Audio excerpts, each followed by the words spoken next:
Hey guys, welcome back to another episode of Is It Worth Playing? Today I'm reviewing Monster Crown Sin Eater. This is a creature collecting turn-based battler type of game, but this one has a pretty mature theme that kinda makes it stand out. So I'll be showing you some gameplay, giving you an overview on what to expect, the good, the bad, and ultimately if I recommend this game and to who. So let's get started. As mentioned, Monster Crown Sin Eater is a monster capturing game. It's extremely similar to Pokemon, and even the graphics are very much inspired by the old Game Boy Color aesthetic. To quickly summarize the story, you play as Asur. You're a young kid who lives on a farm with your mom and sister. One day, your brother comes home, who is an experienced monster tamer. But good times are cut short as your brother is forcefully taken by a terrible beast man. In this world, humans are being terrorized by various kings, corrupted corporations, and even gods. Without spoiling any more than that, you go on a journey for revenge. Your goal is to recruit monsters to help you fight against all evil that stands in your way. The majority of gameplay you'll be doing is exploring, battling, raiding, breeding, using, and completing side and main quests.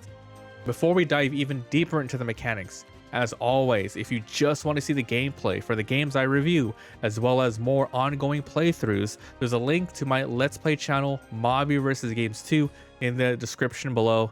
Same goes for our Twitch live streams. I would love to see you guys there. So, let's first talk about exploring. In an extremely similar fashion to Pokemon, this is a top-down game where you run around different maps, lots of caves, towns, and biomes to explore. In the first couple of hours of the game, you're on a somewhat linear track in terms of what you're expected to do because of the story, but then it really opens up after that. Now for the training, at any time you're able to hold 8 monsters in your party as well as fight with your trainer themselves. I was kind of surprised by this, but Asus can fight with a gun. This is usually a last-ditch effort to finish off opponents or even run away if all of your monsters are KO'd. When HP monster pools are low, you're able to activate a pact. This is a consumable item with a chance to recruit the monster. If you're successful, they join your party right away or get transported to your box if you're full on monsters. Just like Pokemon, these monsters have various stats and they change in strengths and weaknesses depending on the type and level of the monster. You have health, attack, defense, magic attack, resistance, which is magic defense, speed, and growth. Also similar to Pokemon, your monsters have types. Instead of the usual fire and grass type, for example, you have will, brute, malicious, and so on. These types are all strong against a certain type and weak against a certain type. And finally, there's the traits. Each monster has a positive and negative traits. These are mostly passive powers like slower on land, start with 30% more defense, and increased synergy gain. Speaking of synergy gain, each turn your monster gains synergy. This is kind of like a rage bar. Each of your moves can be powered up. In this game, it's called crowning, hence the title of the game, Monster Crown. So, spending some synergy, attacks can get stronger, increase chances of debuffs, healing, and more. Another huge mechanic in this game is the breeding and the fusing mechanic. After the game starts to open up, you'll come across different facilities that allow you to breed and fuse literally any of your monsters together. If you choose to breed, you get to keep the 2 monsters and then they produce an egg. The egg hatches after a certain duration in real time if you have them in your party, not steps like in Pokemon.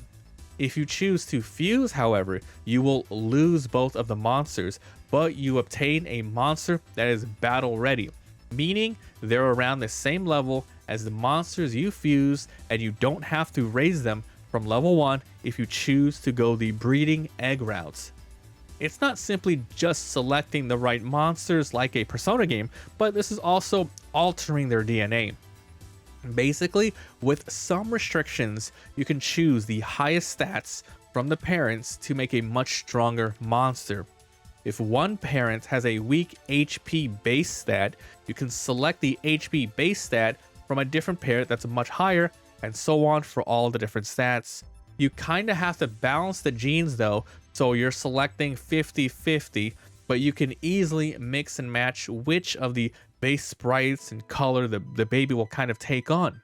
It usually results in a completely new sprite based on what you've selected.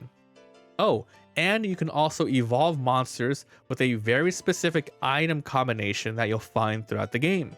For example, a baby dragon here with an ancient clock turns into a badass adult dragon. Finally, let's talk about the game progression, meaning the side quest and the main quest. After the game opens up, you have very simple goals. Head to each major city and defeat the bosses there. In between, you're able to go anywhere you want, fight monsters, tamers, take on side quests. There are definitely some things blocked off until you're able to get the ability to traverse those, like needing ropes or learning how to swim with your monsters that you can ride on. Let's move on to the good stuff and then the bad stuff. So the theme, I really like it. Very mature. It's not shying away from the gore when necessary. The sprite work here is done. Whether or not you enjoy the different designs of the monsters, you can't say that they're not well-made sprites. You can see the different famine people have to deal with, right? The absolute oppression, the themes of revenge. I think it's overall pretty cool, the themes here. The next is the creature collecting aspect. There's around 197-ish original monsters you can find in Tame, but there's over 1,000 different combinations from breeding and fusing that even changes up the sprites further. If you're playing on medium or hard difficulty, you definitely need to master creating the strongest monsters that you can. Another thing I really like about the game is the open world feel. After the prologue, the game just throws you in, and it's up to you to discover the rest of the mechanics. Going out to explore, finding tons of new monsters, not knowing where caves will lead is pretty liberating. It's not very hand-holdy. Now, moving over to the bad though. The UI in certain menus here are horrendous. There's no sort button for your items, and there's no way to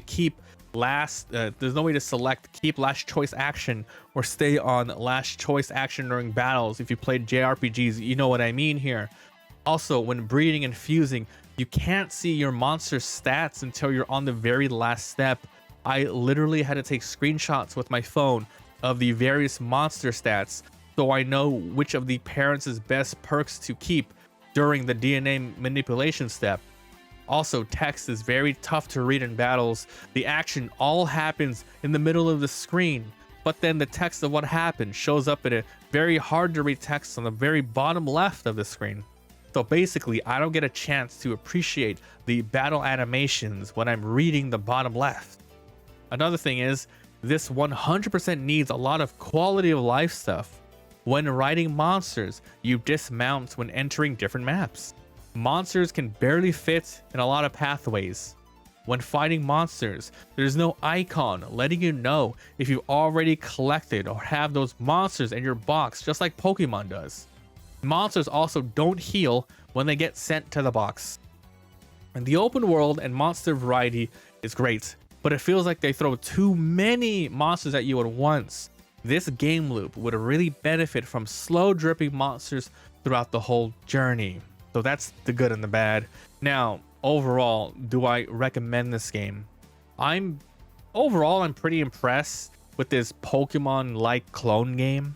The game seems like it was made with a lot of passion, but it's a bit baffling how a lot of the small UI and quality of life things that are already perfected in Pokemon games that I mentioned didn't make it through their design choices.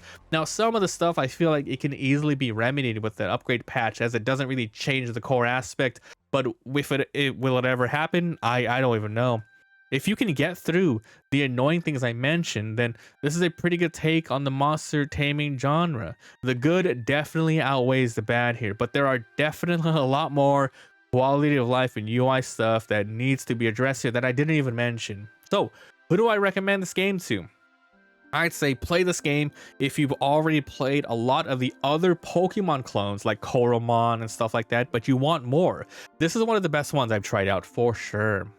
So that was my thoughts on Monster Crown Sin Eater. Whether you agree or disagree, I'd like to know. Please comment down below what you think about the game. Thanks for watching, and I'll see you guys next time. Bye.